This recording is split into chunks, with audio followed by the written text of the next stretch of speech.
नया नियम मरकुस रचित सुसमाचार इसका 9वां अध्याय 26वें वचन से अंतिम वचन तक हम सुनेंगे। तब वह चिल्लाकर और उससे बहुत मरोड़ कर निकल आई और बालक मरा हुआ सा हो गया, यहाँ तक कि बहुत लोग कहने लगे कि वह मर गया। परंतु यीशु ने उसका हाथ पकड़ के उसे उठाया और वह खड़ा हो गया।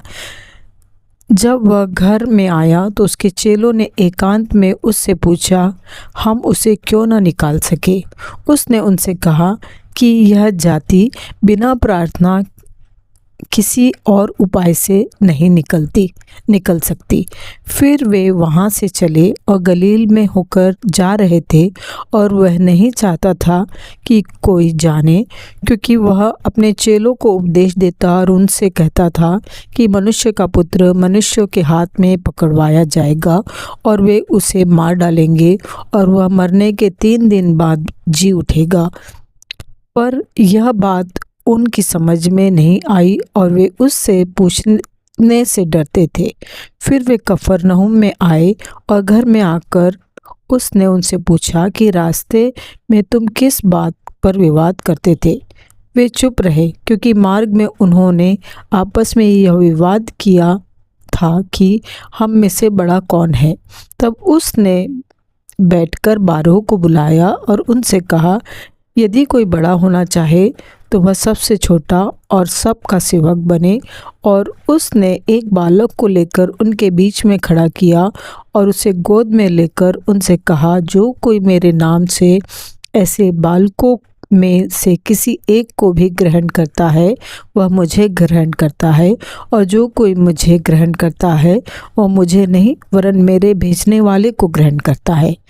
तब यूहन्ना ने उससे कहा, हे गुरु, हमने एक मनुष्य को तेरे नाम से दुष्ट आत्माओं को निकालते देखा और हम उसे मना करने लगे, क्योंकि वह हमारे पीछे नहीं हो लेता था।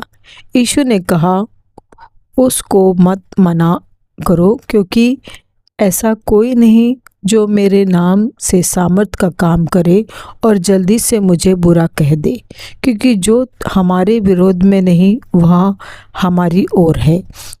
जो कोई एक कटोरा पानी तुम्हें इसलिए पिलाए कि तुम मसीह के हो, तो मैं तुमसे सच कहता हूँ कि अपना प्रतिफल किसी रीति से न खोएगा।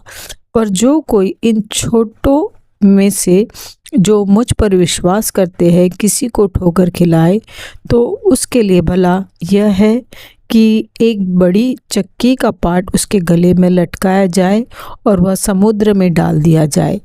यदि तेरा हाथ मुझे ठोकर खिलाए तो उसे काट डाल। टुंडा होकर जीवन में प्रवेश करना तेरे लिए इससे भला है कि 2 हाथ रहते हुए नरक के बीच उस आग में डाला जाए जो कभी बुझने को नहीं। और यदि तेरा पाँव तुझे ठोकर खिलाए तो उसे काट डाल। लंगड़ा होकर जीवन में प्रवेश करना तेरे लिए इससे भला है कि 2 पाँव रहते हुए नरक में डाला जाए।